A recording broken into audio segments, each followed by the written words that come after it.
ഞാൻ കഴിഞ്ഞ 52 വർഷമായിട്ട് തിരുവനന്തപുരത്ത് റിഗാറ്റ നാട്യസംഗീത കേന്ദ്ര എന്ന നൃത്തസംഗീത വിദ്യാലയം നടത്തുന്നു. ഇപ്പോൾ വിമൻ എംപവർമെൻറ്റിനെ പറ്റിയൊക്കെ ഇവിടെ ഒരുപാട് സംസാരിക്കുന്നത് കേട്ടു. ആദ്യമായിട്ട് അഞ്ജലിയുടെ ഒരു പരാമർശിച്ച് ഞാൻ ഖണ്ഡിക്കുകയാണ്. എന്തെന്ന് വെച്ചാൽ, വീട്ടിൽ നിന്ന് സപ്പോർട്ടില്ലാതെ ഒന്നും നടക്കില്ല. എൻ്റെ ഫീൽഡിനെ സംബന്ധിച്ച് ഞാൻ എപ്പോഴും യാത്രയും വർക്ക്ഷോപ്സും സെമിനാർസും അതും ഡാൻസ് ക്ലാസ്സസും ഒക്കെ ആയിട്ട് ലോകം മുഴുവൻ സഞ്ചരിക്കുന്ന ഒരാളാണ്.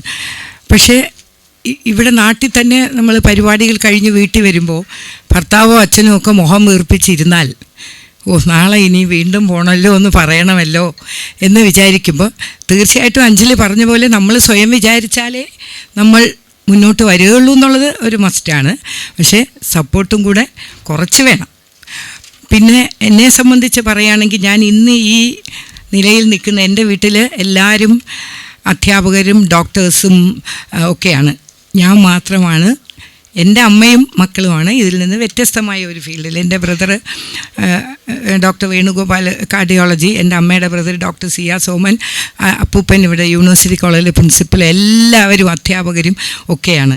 ഞാൻ ബാങ്ക് ജോലി കിട്ടിയിട്ട് അത് റിസൈൻ ചെയ്തിട്ട്, എൻ്റെ അച്ഛൻ്റെ മാത്രം അനുവാദത്തോടു കൂടി റിസൈൻ ചെയ്തിട്ട് ഞാൻ ഇങ്ങനെ ഒരു സ്ഥാപനം തുടങ്ങിയതാണ്, നൃത്തം സംഗീതം എന്ന് പറഞ്ഞ്. പക്ഷെ ഞാൻ എഗെയിൻ കമ്മിങ് ടു അഞ്ജലി, ഞാൻ കല്യാണത്തിന് ശേഷം, കല്യാണമേ വേണ്ടാന്ന് പറഞ്ഞിരുന്ന ഞാൻ, ഈ പഠിപ്പിക്കൽ ഇത് മാത്രമായിരുന്നു എൻ്റെ ഒരു ജോലി.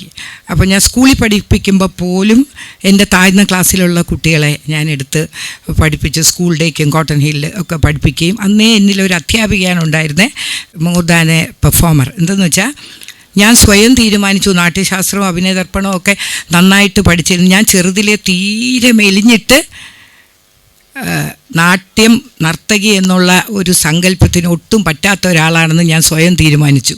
അതുകൊണ്ട് ഞാൻ പെർഫോമൻസിലോട്ട് പോയില്ല, പഠിപ്പിക്കാൻ മാത്രം ഞാൻ തുടങ്ങി. ഇപ്പോൾ അപർണയൊക്കെ എൻ്റെ സ്റ്റുഡൻ്റാണ്. സംഗീതജ്ഞയെക്കാട്ടി അപർണ ഒരു നല്ല ഡാൻസറും ആയിരുന്നു. രഘുവിൻ്റെ മോള് കുഞ്ഞിലേ വളരെ കാലം പഠിച്ചു. പിന്നെ കല്യാണമൊക്കെ കഴിഞ്ഞ് 2 മക്കളായതിനു ശേഷം വീണ്ടും ഇപ്പം ആക്റ്റീവായിട്ട് ഡാൻസറായിട്ട് വന്നിരിക്കുകയാണ്.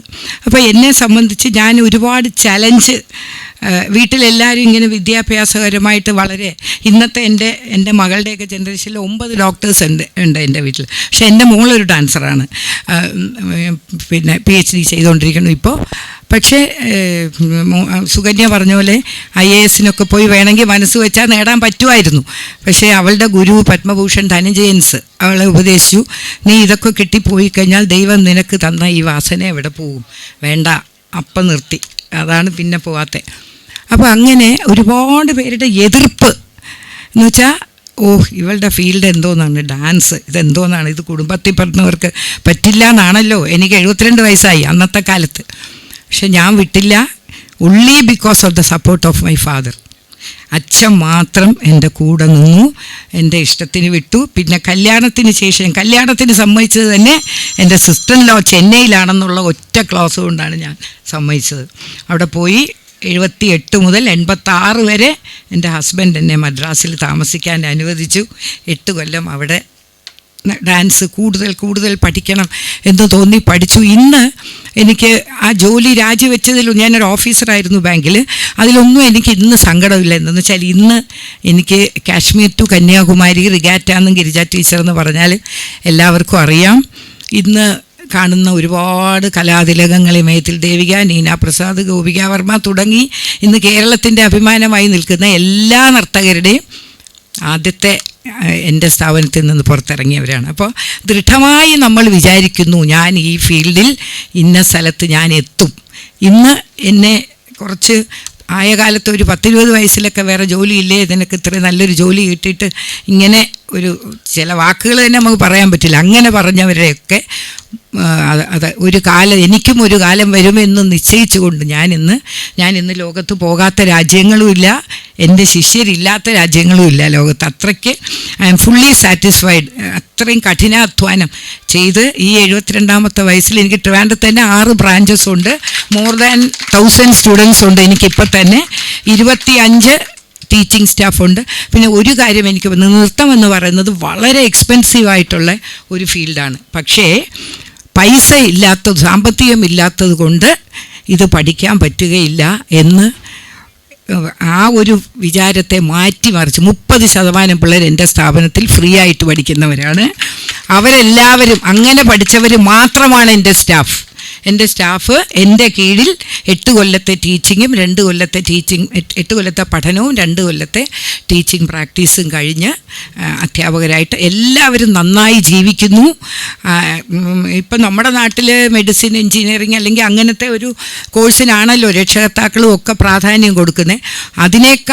അതിനോടൊപ്പമോ ഭംഗിയായി ഈ തൊഴിൽ ചെയ്ത് ജീവിക്കാൻ പറ്റുമെന്ന് തെളിയിക്കണം എന്നുള്ള എൻ്റെ ജീവിതത്തിൻ്റെ മോട്ടോയാണ് എന്നെ ഇന്ന് ഇവിടം വരെ എത്തിച്ചത്. എൻ്റെ സ്റ്റുഡൻസ് ഒരുപാട് പേര് ലോകത്തിൻ്റെ നാനാഭാഗത്തും ഈ തൊഴിൽ ചെയ്ത് വളരെ എല്ലാ രാജ്യത്തും ഉണ്ട്. നന്നായിട്ട് ഞാൻ എല്ലായിടത്തും പോകാറുമുണ്ട്, ജീവിക്കുന്നു. അപ്പോൾ ഈ ഒരു ദൃഢനിശ്ചയം എന്ന് പറയുന്ന, ഈ സുകന്യ പറഞ്ഞ പോലെ ഹോട്ടൽ ബിസിനസ് ആയാലും എന്ത് സ്റ്റാർട്ടപ്പ്സ് ആയാലും എന്തായാലും നമ്മളുടെ സ്വയം തീരുമാനം അത് തന്നെയാണ്. അതിലേക്ക് വേണ്ടി രാപകൽ അധ്വാനിക്കുവാനുള്ള ഒരു മനസ്സും കൂടെ ഉണ്ടെങ്കിൽ, കുറച്ച് സപ്പോർട്ടും ഉണ്ടെങ്കിൽ തീർച്ചയായിട്ടും നമുക്ക് എത്താൻ സാധിക്കും. ഇനിയും എൻ്റെ മനസ്സിൽ ഒരുപാട് സ്വപ്നങ്ങളുണ്ട്. എന്താണെന്ന് വെച്ചാൽ ഒരു ഗുരുകുലം, സാമ്പത്തികം വിഷയമല്ലാത്ത ഒരു ഗുരുകുലം തിരുവനന്തപുരത്ത് സ്ഥാപിക്കണം. അതിന് രഘുവിനെ പോലുള്ളവരുടെ സഹായം, അതാണ് എൻ്റെ ആഗ്രഹം. അങ്ങനെ കുറേ കുട്ടികളെ കൊണ്ടുവന്ന് ഇത് അവരുടെ ജീവിതോപാധിയായി അവരെ കൊണ്ടുവരണം എന്നുള്ള ഒരു ലക്ഷ്യത്തിലേക്ക് ഞാൻ ഏകദേശം അടുത്തുകൊണ്ടിരിക്കുന്നു. എന്തായാലും ഈ ഒരു മഹത്തായ സന്ദർഭത്തിൽ എന്നെ വിളിച്ചതിൽ എനിക്കിതിൻ്റെ ഭാരവാഹികളോട് വളരെയധികം നന്ദിയുണ്ട്.